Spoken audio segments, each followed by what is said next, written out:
Welcome to episode 2 of The Macro. This is going to be the first episode where I buy the stocks that you guys tell me to buy, right? So I threw a thread into the Discord. I actually don't know what's in there just yet. I saw people replying. So let's see what we're buying. Again, if you're new here, this is a podcast focused on long-term investing where I invest $250 every week. Might change that amount over time, but it's a round number. It's like $1,000 a month, basically. And yeah, let's go ahead and check out what's in the thread. Cool. So right now, there's a few things here that I've added that people have posted. So we've got Palantir, NVIDIA, Microsoft, PG, which I don't know, Tesla, Invax, MMM, Berkshire, A shares, TQQQ, Lulu, Boeing, and ARM. So that's 1, 2, 3, 4, 5, 6, 7, 8, 9, 10, 11, 12. So let's go ahead and do 250 divided by 12. Put $20 into every one of these. So let's just go through. Let's start with Palantir. Go over to Robinhood, PLTR. Palantir Technologies. We're going to go ahead and do a market order at an amount $20 and we'll hit buy. Boom, done. Got Palantir. NVIDIA. Go to NVIDIA, amount $20, market, buy. Yep, done. Microsoft. Come here, $20, review,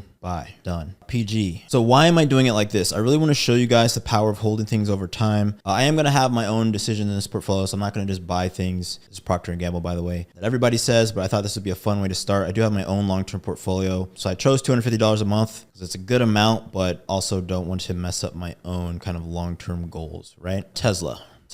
And what I'll do is I will use the things that I buy based off of what you guys have, given to me as a reason to analyze these further, right? So as a day trader, I could give you my thoughts on Tesla right now on like the 15 or the 4-hour setup, right? We do that all day, every day, but that's not what we want to do, right? We want to go very, very far opposite and think about using Tesla as an example right now that's on the screen. What does it mean for the EV market? What are ways that they could diversify their business, getting into the charging business, the AI business, right? Think of all the tech that goes into having autonomous driving cars. If you want to start an electric car company now with an autonomous car, you could buy white label services from Tesla, right? That's another, essentially a software business for them. Even though they're a car company, right? They can sell the software to help other people do autonomous navigation. And then that new manufacturer can focus on the diversifying in new interiors, right? If we're going to have autonomous driving, why is everybody facing forward? Maybe we could have newer insides, right? There's all these different ways that the industry can change and shift and that Tesla can get new revenue models. And when we're thinking on a 10-year horizon instead of a 10-minute horizon, we can be much more flexible with our analysis, much more fundamental with our analysis, right? And thinking much more about the business, less than just the auction, right? So that's Tesla, Invax, Novavax, $20. But yeah, it'll be interesting. My thoughts on all of these. Some of these, I've put zero thought into this, right? So literally whatever's in the thread, I'm going to buy. Some of these I might sell later if I really don't like them. So 3M, I do like 3M. Whoops, $20. But we're just going to buy everything everybody said. I don't know if I can buy Berkshire Hathaway A shares on Robinhood. I can. Nice. Okay, cool. Review that order. Buy. Probably never seen this happen before, have you? TQQQ. This one I don't really like, but leverage products may not be for all investors. Yeah, okay. $20.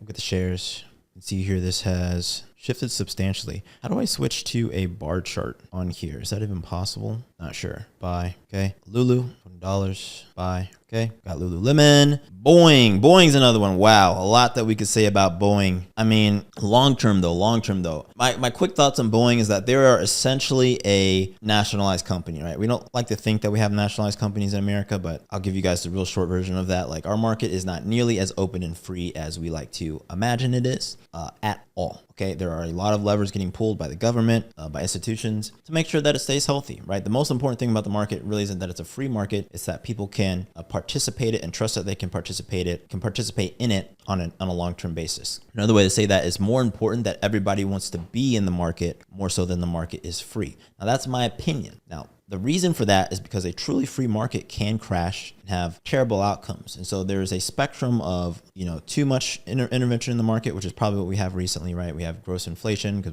we've intervened too much. And we haven't let free market mechanics play out enough, right? So that is a valid argument. But it's also not good to let the market be totally free because people will do what they can do. And there are evil people out there, right? Every law that we have was made after the fact. It wasn't because we think people would do this to investors. No, it's this person is a scam artist and scammed people for hundreds of millions of dollars. We should make a law to make sure that doesn't happen again, right? That's every single law that we have made after harm was done. I want to make that very, very clear. Every single law that we have was made after harm was done. Keep that in mind, including financial laws, okay? So let's do 20 for here, and it's going to leave me with a little bit extra buying power afterwards. So I've got $13 left, and I'll put that into VOO, and we'll just do 13.43 review order.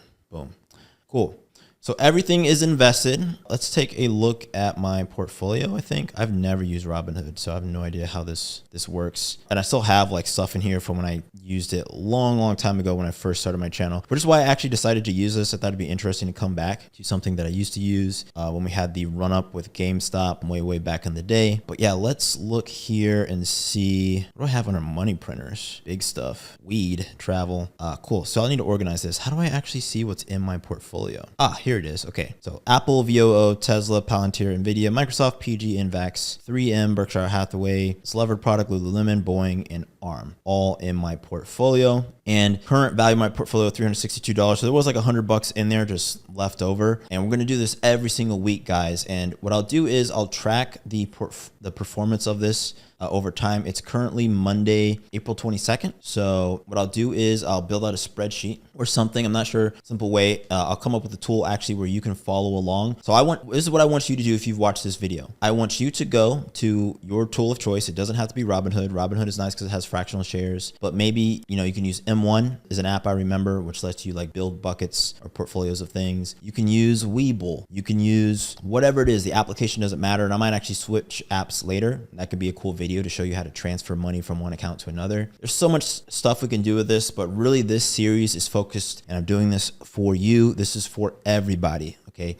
Everybody with any amount of money. I want to show you the value of just putting your money into the market when it goes down, right? All of these could be down next week. I'm not going to take my money out. I'm going to put another 250 in. We're going to do that, and we're going to do that, and we're going to do that, and we're going to do that together, right? So I want you to figure out an amount of money that you can invest. If you haven't watched the first video of the macro, go and watch that, right? Look at the compound interest calculator and set some goals for yourself. Set an amount every week that you can invest. It doesn't have to be $250. Maybe that's too much for you, okay? It could be $10. It could be $20. But use that calculator, and it's really going to highlight for you the power of doing this and why this is so important for all of us to do, despite all of the things that we can't control, right? I really want to do this to put positive energy and just give something tangible that people can actually do, because there's so much wrong in the world that we can't control, guys, right? Politicians come in every 2 or 4 years or 6 years. Okay, we can't decide what Jerome Powell does. We can't control housing prices directly, but what we can do are the things that we should do, right? And when we do the things that we should do, that gives us more power and capability to work together to change things on a bigger scale. So I'll tell you right now,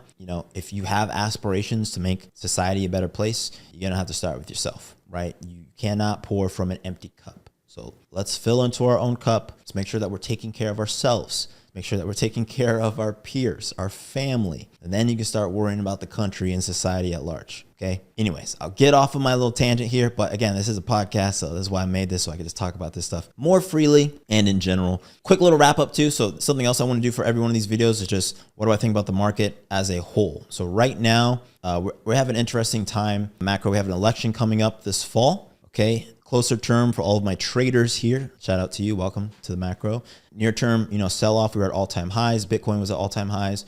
We're selling off. So currently looking to see if we're going to range higher and do new all-time highs into the election. My thesis, which I'm not going to change, I'll call it out. Maybe I'm wrong. But my thesis overall was that we were going to keep running up until the election. So if we don't do that, that would be a surprise for me. Obviously, we're in a near-term pullback. We just swept basically the January highs. All the highs we put in since January, we just came down to those. And the question is, are we going to continue a downtrend into the election, which would be pretty interesting, or are we going to rebound here and maybe do some all-time highs? In general, I think this is another thing to think about for everybody who's thinking about investing and what does it mean for the economy to do good versus people doing good. Companies making a lot of money doesn't mean that people are okay, right? And that's one of the reasons why we can say that the economy is strong, but consumers are not, right? When the prices of houses go up 30% every year over year for 10 years, that's great for people who own houses. You know who's not great for? People who want to buy houses, right? People who just got out of college, people whose net worth is closer to zero than not, right? If you have student loans, you just got a job, you're